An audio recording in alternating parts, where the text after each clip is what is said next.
The Crithian ambassador's entourage had warned her. They'd warned her a dozen times in a dozen different ways. Humans are prey species, Vexthor had said, his obsidian claws clicking against the transport's metal floor. Your biology proves it. Forward-facing eyes notwithstanding.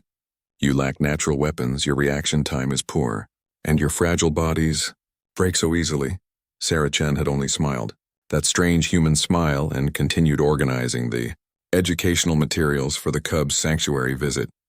The Crithians were apex, predators from a death world where only the strong survive to adolescence. Standing 8 feet tall with armor-plated skin and retractable claws that could shred plasteel, they were the galaxy's most formidable warriors. Their elite guard, the Crimson Talons, were legendary, unstoppable, undefeated, which made what happened on Station Theta 7 all the more incomprehensible. Sarah had volunteered for the Human Crithian Cultural Exchange Program, working as a teacher for the young Cubs whose parents served in the Galactic Coalition. The Cubs were still dangerous by human standards. 300 pounds of muscle, fang and instinct, but Sarah treated them with the same gentle patience she'd shown in her kindergarten classroom back on Earth. The insurgents struck during a field trip to the station's agricultural dome. The Syndicate of Free Worlds had planted operatives months earlier, waiting for the perfect moment to strike at coalition leadership. What better way than to take hostages from the most powerful military species in known space? 6 armed militants materialized from the crowd, weapons trained on the group of 12 Crithian cubs, aged 4 to 7 years old. In Crithian terms, barely past infancy. Nobody move. The lead insurgent barked through a translator. These cubs are now prisoners of... Sarah moved, not away from the danger, but toward it. Between the weapons and the cubs, the Crithian adults froze, confused by the suicidal behavior. Vexthor's combat computer couldn't calculate the logic. Prey species fled danger. They didn't charge into it. The elite guard was still 20 seconds away, racing through the station corridors after the alarm was triggered. 20 seconds might as well have been an eternity. Run, babies. Sarah's voice cut through the confusion as she spread her arms wide, making herself as large as possible. A tiny human barrier between assault rifles and children. Go now! Her teacher voice, the one that compelled obedience through sheer authority, cut through the cubs' fear. They scattered. The insurgents opened fire. The first 3 rounds hit Sarah in the chest, spinning her around. The 4th caught her shoulder. She went down hard but immediately began crawling, still trying to put herself between the shooters and the fleeing cubs. Blood spread across the white dome floor in an expanding pool. Target the cubs, the lead insurgent screamed, adjusting his aim. Sarah's hand shot out and grabbed his ankle with a grip that shouldn't have been possible for someone with 3 holes in their chest. The insurgent looked down in shock at the dying human clinging to him, pulling herself forward even as her life drained away.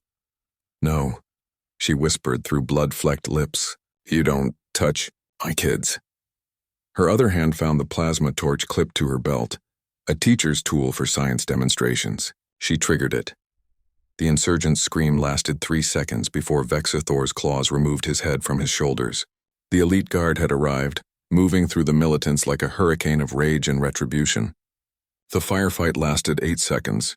No prisoners were taken, but they were too late. Commander Zarvesh, leader of the Crimson Talons, dropped to his knees beside Sarah's broken body. His medical scanner told him what his eyes already knew. Too much damage. Humans were so fragile. Why? His translator barely conveyed the anguish in his voice. You had no chance. Your role was to teach, not to... My kids, Sarah interrupted, her voice barely a whisper. Blood bubbled at the corner of her mouth. Are they safe? All 12 cubs survived. Because of you. Sarah's smile was terrible and beautiful, a human expression the Crithians would spend years trying to understand. Good, that's good, her eyes closed. The medical scanner flatlined. The memorial service was attended by every Crithian family on the station.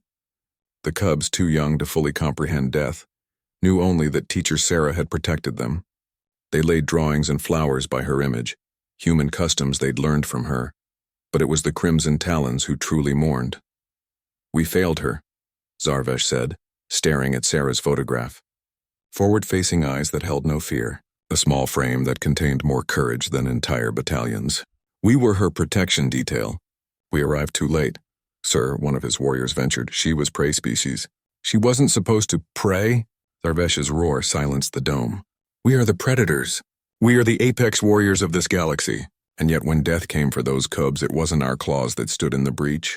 It was a 100-pound human teacher with no natural weapons except her will. He looked at his elite warriors, the finest the Crithian race could produce. Each one had frozen for crucial seconds, their combat algorithms failing to predict the impossible, a prey species attacking to defend them. We call ourselves Elite Guard, Zarvesh continued, his voice breaking. We pride ourselves on our warrior culture, our predator heritage. And yet a human showed us what true protection means. She didn't calculate survival odds. She didn't wait for backup. She simply acted because that's what guardians do. The Crimson Talons stood in silence, each warrior bearing the unbearable weight of their failure. From that day forward, every member of the Elite Guard wore a small red ribbon on their armor, human red, the color of Sarah Chen's blood spilled in defense of Crithian young. It became their most sacred tradition, passed down through generations, and when new recruits asked about the ribbon, they were told the story of Teacher Sarah, how a prey species taught predators the true meaning of courage, how the Elite Guard had arrived too late, how they would never forgive themselves, how they would never forget. The galaxy had learned something that day. Humans weren't prey because they were weak. They were dangerous precisely because they were fragile, and chose to fight anyway.